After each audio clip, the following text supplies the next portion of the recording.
Now, despite the passage of the policy principles of the 2023 budget, the minority in Parliament are still opposed to some items such as increment in the VAT as well as the National Cathedral project as proposed by the Finance Minister earlier this week. Ato Forsen has been explaining more to the media.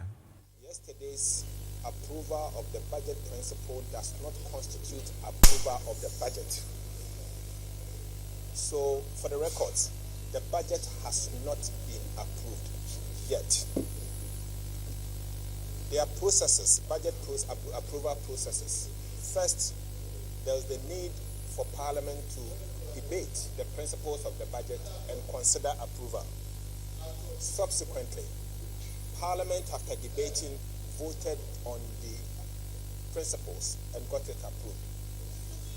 But it should be noted that we in the minority has indicated that going forward, we have zeroed in into certain things that we believe is wrong, and therefore we will not support its approval. Number one, there are a number of tax measures that has been introduced. The government requested Parliament to approve 23 tax measures.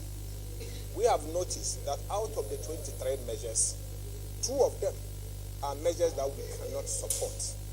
The first one has to do with the VAT, value added tax, and the second one has to do with the VAT, the e-levy exemptions, threshold exemptions. First, on the VAT, our position is clear. We in the minority, particularly the NDC, we are Social Democratic Party. We believe in taxation. We believe particularly in progressive taxes. But obviously, in as much as we are the ones that introduced VAT first in this republic, we think that, one, this is not the time to increase VAT. At a time that inflation has imposed inflation tax on certain goods and services, to the extent that prices of goods and services has sometimes doubled, in some cases tripled, we believe that this is not the time to introduce VAT. So we are asking the government to hold on to that policy until the future. When there is stability, you can introduce VAT. Inflation is skyrocketing. In the last 10 months, inflation has moved from 13% to 40%.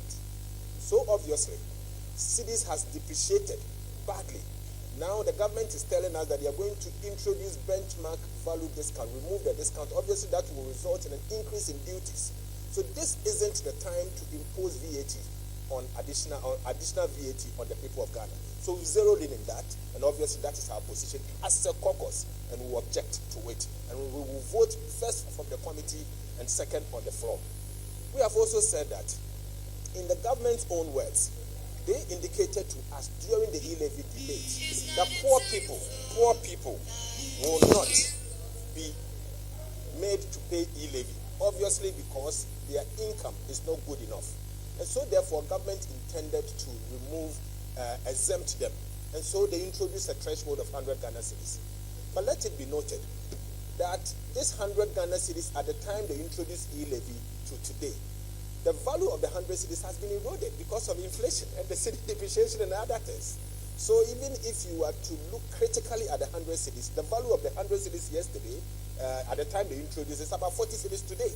So why should we allow them to go ahead and do this kind of exemption? So we'll vote against that one as well.